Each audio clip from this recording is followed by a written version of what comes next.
صدر اور ان کی کابینہ، جناب سیکٹری صاحبہ، جناب حامد خان صاحب، جناب علی احمد کل صاحب، منیر ملک صاحب، ممبران Pakistan bar council, Sindh bar council, حاضرین السلام علیکم۔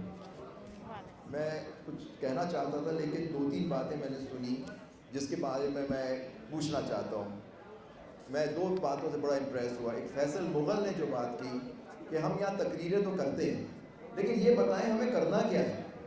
بات فیصل مغل نے بالکل صحیح کہی۔ اور پھر میرا چھوٹا بھائی ہے سلمان اکرم راجہ، آپ ایک پارٹی کے سیکرٹری جنرل ہیں، آپ کے لیڈر، اس ملک کے لیڈر، سابق وزیر اعظم 3 سال سے جیل کے اندر ہیں۔ آپ بتائیں، ہمیشہ وکلاء اور جماعتیں جو پولیٹیکل پارٹیز تھیں وہ ساتھ چلتی تھیں، ہر اسٹرگل ہوئی۔ 2007 میں بھی آپ دیکھیں وکلاء تحریک میں سیاسی جماعتیں، اس وقت وہ باقی سیاسی جماعتیں اسٹیبلشمنٹ کا حصہ بن چکی ہیں۔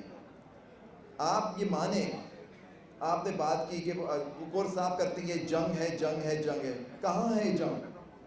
ہمیں کہاں لڑنی ہے جنگ؟ ہمارے لیڈران کون ہیں جو ہمیں جنگ لڑائیں گے؟ یہاں لوگوں نے، احسان نے بات کی کہ جی ہم تیار ہیں لڑنے کے لیے لیکن آپ ہمیں لائے عمل دیں۔ آج یہاں ایک ریزولوشن پاس ہوگی، وہ آپ سب اس پہ ایگری کر لیں گے، کیا ہوگا اس کے بعد؟ ایک لاہور میں کنونشن ہو جائے گا۔ آپ ہمیں بتائیں۔ دیکھو سلمان، مفادات آپ کی جماعت میں بھی ہیں، مفادات وکلاء میں بھی ہیں۔ جب تک یہ مفادات آپ کنٹرول نہیں کریں گے کوئی ہمیں کامیابی حاصل نہیں ہوگی۔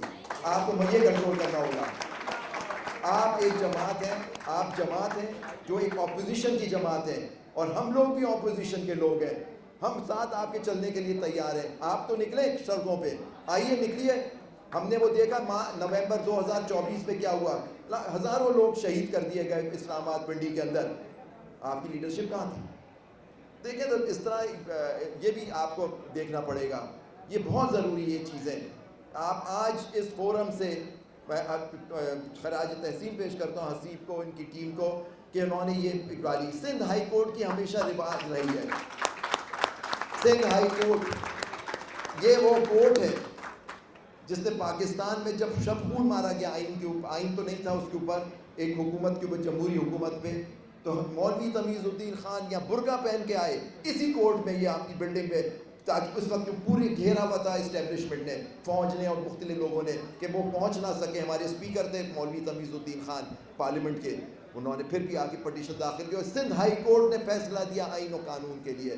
ہر تحریک جو اس ملک میں چلی ہے سندھ نے اس میں سب سے ہراول دستے کا کیا ہے، وہ MRD موومنٹ ہو یا اب یہ جو باتیں ہو رہی ہیں، بات اب 26-27ویں، اب تو بات جیسے کہ 28ویں ترمیم بھی تو آنے والی ہے، ابھی سندھ کی تقسیم ہونی ہے، اس ملک کی تقسیم ہونی ہے، اس پہ بھی آپ دیکھیں کیا کیا ہونے والا ہے، کیونکہ 26ویں ترمیم یہ صرف کرائی گئی تھی تاکہ یہ 28ویں ترمیم کا راستہ صاف کیا جائے۔ آپ ایک آدمی کو بھول گئے جس آدمی نے اس ملک کی تباہی میں بہت امپورٹنٹ کام کیا اس آئین کو تباہ کرنے میں، وہ ہے جسٹس فائز عیسیٰ۔ اس کا نام جسٹس بھی کہنا مجھے شرم آتی ہے اس کا نام لیتے ہوئے۔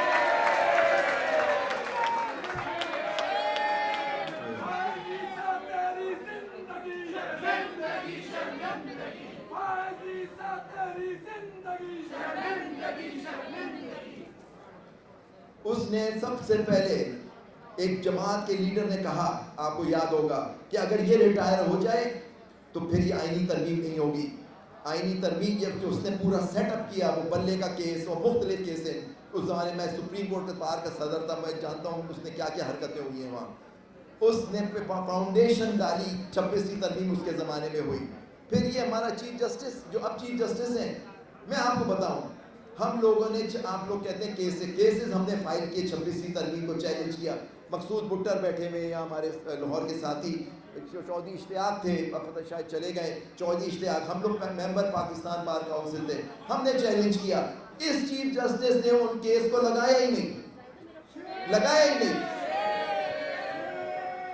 ہم نے ان سے کہا کہ کیس کو لگائیے، تو بلا کے اپنے آدمی سے کہا اس کیس کو لگا دو۔ پھر اس زمانے میں وہ آپ کو یاد ہوگا ایک بینچ بن گئی تھی، میں نے ان سے کہا کہ آپ کے 2 ججوں، سینئر ججوں نے کہا کہ اس ترمیم کو چیلنج ہوا ہے، آپ لگا دو اس کو، جو بھی فیصلہ ہوتا ہے ہو جائے، نہیں لگایا انہوں نے۔ یہ سہولت کاری ہے یہ سہولت کاری کی اس چیف جسٹس نے، اور پھر آج دیکھیے اس کا نتیجہ کیا ہوا، 26ویں ترمیم کا کیس چلتے چلتے 27ویں ترمیم آ گئی وہ ڈیٹ پر۔ آج آپ ایک چیف جسٹس آف پاکستان ہے، اپنے لیے آپ نے ایک امینڈمنٹ کروائی، آپ کو یاد ہوگا امینڈمنٹ یہ ہے کہ ان کے بعد پاکستان کا کوئی چیف جسٹس نہیں ہوگا، یہ وہ آخری چیف جسٹس ہے پاکستان کے۔ تو آپ دیکھیں جو اپنے لیے خود امینڈمنٹ کروا کے، اس وقت ایک سپریم کورٹ ایک کانسٹیٹیوشنل کورٹ ہے، لیکن کوئی کانسٹیٹیوشنل پاور نہیں ہے اس کے پاس۔ کس کورٹ کی آپ صدارت کر رہے ہیں بیٹھ کے؟ آپ دیکھیے آج آپ آنسو بہارے، ایک اگر وہ فائز عیسیٰ میر جعفر تھا تو آپ کے لیے ہم کیا لفظ استعمال کریں؟ آپ دونوں نے اس آئین کو تباہ کرنے میں پورا ہاتھ دیا۔ اسٹیبلشمنٹ کا تو کام ہی تھا عدالت کو تباہ۔ کیا آپ اپنے ججوں کے ساتھ کھڑے ہوئے، ان 6 ججوں کے ساتھ خلاف کھڑے ہوئے جن کو آج ٹرانسفر کیا جا رہا ہے؟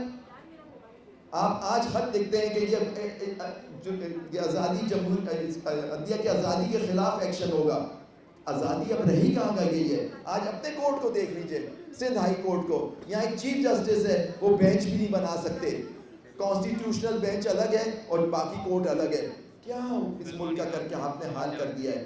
تو میں آپ سے صرف ایک بات کہنا چاہتا ہوں کہ آج جو بھی فیصلہ ہو، حسیب صاحب آج ہمیں ہمارے لیڈران بیٹھے ہیں جو ابھی تقریریں کریں گے، وہ ہمیں بتائیں کہ ہمیں کرنا کیا ہے۔ ہمیں جب تک وہ نہیں بتائیں گے ہمیں کیا کرنا کیا ہے۔ اگر ہم آج آپ نے کراچی سے سندھ سے ہم نے اس پیس کا شروع کیا ہے، ٹھیک ہے، ہم لوگ چیلنج کر رہے ہیں 27ویں ترمیم کو، ہم لوگ پٹیشنیں داخل جانا ہے، اور میں آپ کو بتاتا چلوں یہ کیا ہونے والا ہے۔ یہ 28ویں ترمیم، اس کے اندر سپریم کورٹ کو ہی ختم کر دیں گے، سپریم کورٹ کو ایک پروونشل کورٹ کر دیں گے، میں آپ بتا رہا ہوں یہ سپریم کورٹ کو ختم کرنے جا رہے ہیں 28ویں ترمیم میں۔ اور یہ اس لیے ہو رہا ہے کیونکہ اب فیڈرل کورٹ ہوگا، تاکہ وہ وہاں سے ہٹیں، تاکہ وہ جو فیڈرل کورٹ ہے وہ سپریم کورٹ کی بلڈنگ میں آ جائیں۔ یہ چیزیں آپ کو اس کے خلاف آپ کو کرنا ہے۔ ایک ہی کورٹ ہونا چاہیے ہمارا، کانسٹیٹیوشنل کورٹ ہو، سینئر ججز پہ مشتمل ہو۔ یہ جو ترمیم ہے لیکن میں آپ سے میری ایک درخواست ہے، نا امید مت ہوئیے گا، بالکل نا امید حرام ہے۔ ہم مسلمان ہیں، ہم پہ واجب ہے کہ ہم لوگ، فرض ہے ہم پہ کہ ہم نا امید، اللہ کی رحمت سے نا امید نہ ہو۔ تو انشاءاللہ ہم ضرور کامیاب ہوں گے، لیکن اس کو لائے عمل طے کرنے کا ہمیں ہوتا ہے کہ بیٹھ کے بتائیں کہ ہم کس طرح سے آگے چلیں۔ اچھا، میں آخر میں کچھ شعر پڑھنا چاہوں گا آپ کی اجازت سے، حسیب صاحب اجازت ہے؟ ایک تو میں ایک شعر ہے مجھے بہت پسند ہے کہ میں کون ہوں اے ہم نفساں سوختہ جاں ہوں، ایک آگ میرے دل میں ہے شعلہ فشاں ہوں۔ اور پھر ایسے کوئی عروج دے نہ زوال دے، مجھے صرف اتنا کمال دے، مجھے اپنی راہ میں ڈال دے کہ زمانہ میری مثال دے۔ بہت شکریہ۔